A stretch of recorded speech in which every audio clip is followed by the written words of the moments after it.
Сәлеметсіздер ме оқушылар? Бүгінгі біздің шығарылымда 2-тоқсан бойынша дүниежүзі тарих пәніне арналған 8-ші сынып БЖБ талдауларымызды бастайтын боламыз. Бүгінгі біздің тақырыбымыз неліктен қоғам қызылдар мен ақтарға бөлінді, 1904 жылы, 1924 жылдарда Ресей қаншалықты өзгерді деген тақырыптар бойынша БЖБ талдаулар келіп отыр. Тасыма саны 2 тасыма, бірінші тасымада 3 сұрақ, қазан төңкерісінің басты себептері неде, қоғам неге ақтар мен қызылдарға бөлінді, ақтардың басты мақсаты қандай, қызылдардың басты мақсаты қандай болды деген сұрақтарға қазір жауап беретін боламыз. Екінші тасымада мына астында көрсетілген 6 жылдан 3 жылды таңдап алып, сол 3 жылға ғана уақиғасын жазамыз. Сосын одан кейін екінші тасыманың екіншісі кеңес мемлекетінің дінге қатысты көзқарасын жазыңыз, мысал келтіріңіз дейді. Жалпы бүгінгі біздің БЖБ-мыз 9 балл, бірінші тасымаға 4 балл, екінші тасымаға 5 балл болып табылады. Балалар, сіздерге бір ескертетін жағдай, алдымен БЖБ жауаптарын көмес бұрын, алдымен біздің каналымызға тіркеліп, лайк басып, комментарий жаза кетіңіздер. Кеттік. Бірінші тасыманың біріншісі. Қазан төңкерісінің басты себептері неде?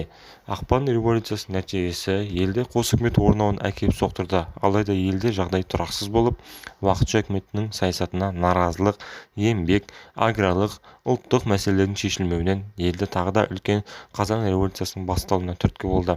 Қоғам неге ақтар мен қызылдарға бөлінді? Қазан революциясы кезінде халық екі позицияға бөлінді.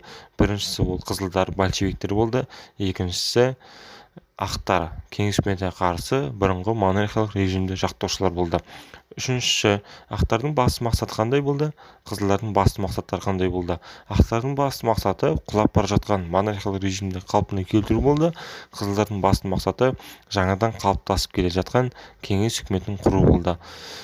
Енді екінші тасымаға көшетін болсақ, 1907 ақпан революциясынан кейін елде қос үкімет орнады. Қазан революциясынан кейін монархия құлады. 1908 жылдың 3 қаңтарында бүкіл орталық атқару комитетінің еңбекшілер мен қанаушы халық құқықтарының декларациясы қабылданды. 1919 жылы КСРО-дан шетелдік интервенттер өз әскерлерін шығаруға мәжбүр болды. 1920 жылы Ресейде азамат соғысы өз мәресіне жетті. 1922 жылы құрамында 15 мемлекетті біріктірген Кеңестік социалистік республикалық одағы құрылды. 1924 жылы 31 қаңтарда қабылданған алғашқы КСРО конституциясы белгіленді. Екінші тасыманың екіншісі кеңес мемлекетінің дінге қатысты көзқарасын жазыңыз, мысал келтіріңіз. Кеңес үкіметі барлық діни ғимараттардың салынуына тыйым салды және сонымен қатар елде атеизмдік көзқарастар көбейе бастады. Балалар, міне осымен бүгінгі 8-ші сыныпқа арналған БЖБ тауларымыз аяқталды. Егер сіздерге бүгінгі шығарылымыз ұнаса, арнаға тіркеліп, лайк басып, комментарий жаза кетіңіздер. Жақсы, сау болыңыздар.